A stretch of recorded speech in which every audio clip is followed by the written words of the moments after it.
This was around the same time that labor surpluses became labor shortages due to World War II.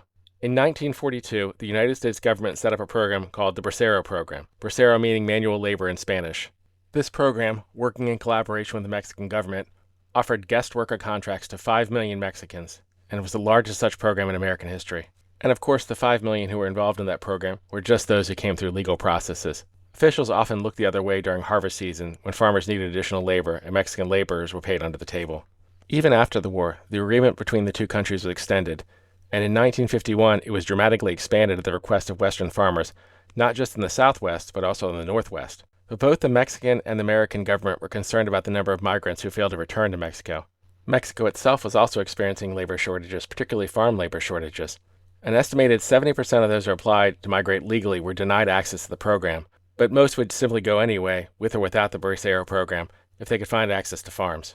Even with World War II still raging, border guard numbers were increased. In 1945, the United States began deporting deeper into Mexico in hopes that there would be a deterrent, but that had little success. In 1954, the Mexican government added 5,000 border guards in an effort to keep labor in Mexico that wasn't going through the negotiated Bracero program. And in that same year, President Eisenhower requested an executive order to mobilize the military to execute mass deportations. Those who crossed illegally often did so by swimming across the Rio Grande, leading them to call the racial slur Wetback. Their slur became the name of the deportation program, Operation Wetback. In the first year of the program, the Border Patrol reported over 1 million people were forced to return to Mexico. They reported that in Texas alone, 500,000 had been sent. For context, there were under 8.4 million people living in Texas at that time.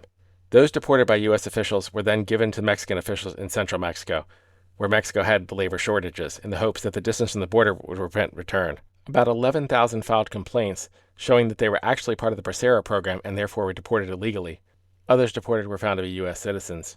But all of this did little to actually stop the migratory flow, as seasonal migratory labor was built into the culture and economics of the region.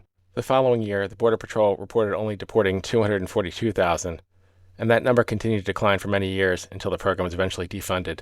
By the time it was done, they had reported that 1.5 million had been deported, but most suspect that many of these were repeats, sometimes 3 or 4 time repeats.